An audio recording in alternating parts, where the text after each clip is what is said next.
குழந்தைங்க கிட்ட நிறைய விதமான பிரச்சனைகளை பார்க்கும்போது நமக்கு தோணும், இதுக்கெல்லாம் ஒரு தீர்வு இல்லையா அப்படின்னு நமக்கு தோணும்.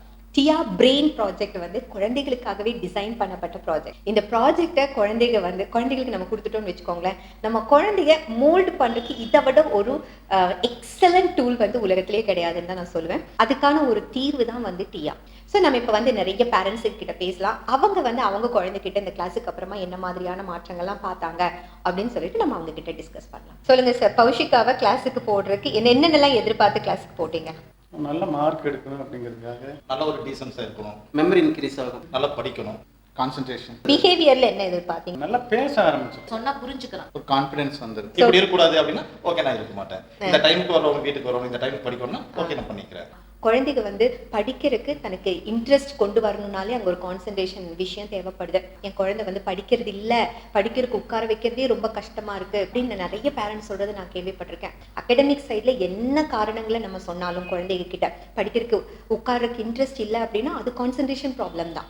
ரொம்ப நேரம் உட்காந்து படிக்க மாட்டேங்கிற, அப்படி புக் படிக்கிற ஹேபிட்ஸ் கிடையாது, புதுசாக விஷயங்கள் தெரிஞ்சுக்கிற இன்ட்ரெஸ்ட் இல்லை, இது எல்லாமே கான்சன்ட்ரேஷனோட ப்ராப்ளம் தான். ஆனால் அந்த பேரண்ட்ஸுக்கு ஒரு டூல் இருக்கு, அதை மாத்திரக்கு ஒரு தீர்வு இருக்கு. அது என்னன்னு கேட்டீங்கன்னா கான்சன்ட்ரேஷனை டெவலப் பண்ணி கொடுக்கறது. அகடமிக் சைடுனா வேற என்ன சேஞ்சஸ்? ஏன்னா ஃபெயில் ஆகுற குழந்தை அடுத்த இப்ப பேசிக் எல்லாம் தெரியுது. 40 மினிட்ஸ் ஆகுங்கிறாங்கன்னு வச்சுக்கோங்க ஒரு இது மனப்பாடம் பண்றதுக்கு. இப்போ ஒரு 10 மினிட்ஸ்க்குள்ளே வந்து பண்ணிடுறான். ஹேண்ட் ரைட்டிங் இம்ப்ரூவ் ஆயிருக்கு, ஓரளவுக்கு மார்க் வாங்கியிருக்காங்க. அதாவது வந்து மேத்ஸ்ல பிரச்சனையா தான் இருக்கும். அப்புறம் இதெல்லாம் வந்ததுக்கு அப்புறம் வந்து அவங்க எப்படி எடுத்தாலும் புரியுதுங்கிற மாதிரி சொல்றாங்க. அதுக்குன்னு ஒரு ஸ்பெஷலைஸ்டு மெத்தடாலஜி இருக்கு. அந்த மெத்தடாலஜியை ஃபாலோ பண்ணும்போது குழந்தைகளுக்கு எஜுகேஷன் மேல ஒரு பேஷன் வந்துடும், ஒரு படிக்கணுங்கிற ஆர்வம் வந்துடும். இதெல்லாம் வந்து மேஜிக் மாதிரி நடக்கும், டிசிப்ளினா இருக்கும். ஒருவேளை இந்த மாதிரி வகுப்பே இல்லாம இருந்ததுன்னா பெரிய குழந்தையாகும் போது கொஞ்சம் கஷ்டம் தாங்க. அவனுடைய லைஃப்ல அவன் ஸ்டாண்ட் பண்ற அளவுக்கு இல்லாத பொசிஷன் தான் இருந்தது. மேக்ஸிமம் அவன் என்ன செய்வான் ஒரு பயம் எங்களுக்குள்ள இருந்தது. இப்போ பரவாயில்லைங்க. சரிங்க, இந்த மாதிரி கிளாஸஸ் வந்து நம்ம குழந்தைகளுக்கு வேணுமா? கண்டிப்பா வேணும். ஏன்னா நம்ம படிக்கும் போதெல்லாம் இந்த மாதிரி இல்லை, யாருமே கான்சென்ட்ரேஷனுக்குன்னு ஒரு ஸ்பெஷலைஸ்டு கிளாஸ்க்குலாம் நம்மள அனுப்புனது இல்லை. இதுல வந்து எந்த ஒரு சைடு எஃபெக்டும் இல்லை.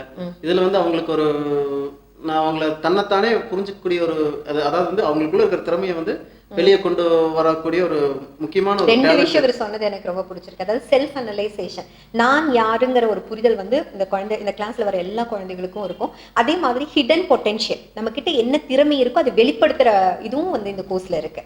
நம்ம பார்த்தோன்னா நம்ம வந்து நமக்கு பர்டிகுலரா எதுல இன்ட்ரெஸ்ட் நம்ம தெரியாமையே brought up ஆகி வந்துட்டோம். கரெக்ட். இவங்களுக்கு வந்துட்டு இந்த ஃபீல்ட்ல விடும்போது they are ஸ்பெசிபிக் இன்ட்ரெஸ்ட்ங்கற அந்த டேலண்ட் ஐடென்டிஃபை பண்ணி வெளியில கொண்டு வரீங்கன்னு ஐ காட் an ஐடியா.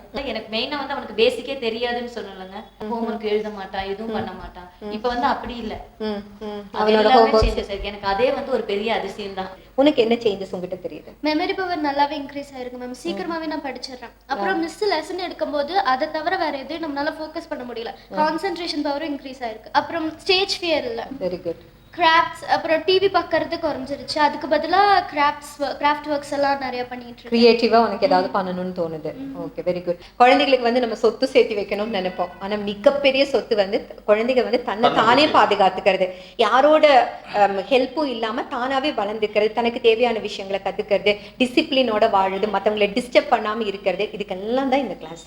இந்த கிளாஸோட நீடு நம்ம சொசைட்டிக்கு என்ன இருக்கு? நம்மளோட இன்ட்ரெஸ்ட் ஃபோர்ஸ் பண்ணாம nowadays it is must for a society. So இது வந்து இப்ப நிறைய இடத்துல நம்ம இது பண்ணிட்டு இருக்கோம். இது 4th இயர். நீங்க டியாவோட கிளாஸ்க்கு உங்க குழந்தை மூலமா உங்களுக்கு இப்ப அதை பத்தி டேஸ்ட் பண்ண முடிஞ்சிருக்கு. நீங்க எவ்வளவு மார்க் கொடுப்பீங்க? 80 மார்க்ஸ் கொடுப்போம் கண்டிப்பா. 80 மார்க்ஸ் 100% கொடுக்கலாம். 100 மார்க்கே கொடுக்கலாமா? ஒரு மார்க் கூட கம்மி இல்லையா? இல்லைங்க மேம், கண்டிப்பா கொடுக்கலாம். சோ பௌஷிகா ஹாப்பியா இருக்கியா? Yeah ma'am, so happy. குழந்தைக்கு வந்து ஒவ்வொரு குழந்தையுமே ஜீனியஸ், அதுதான் நாங்க சொல்றோம். ஒவ்வொரு குழந்தையுமே ஜீனியஸ். அந்த குழந்தை தன்னோட ஹிடன் பொட்டென்ஷியலை வெளியில கொண்டு வரக்கு ஒரு டூல் வேணும். அதுதான் வந்து கான்சன்ட்ரேஷன் டெவலப்மெண்ட் ப்ரோக்ராம்.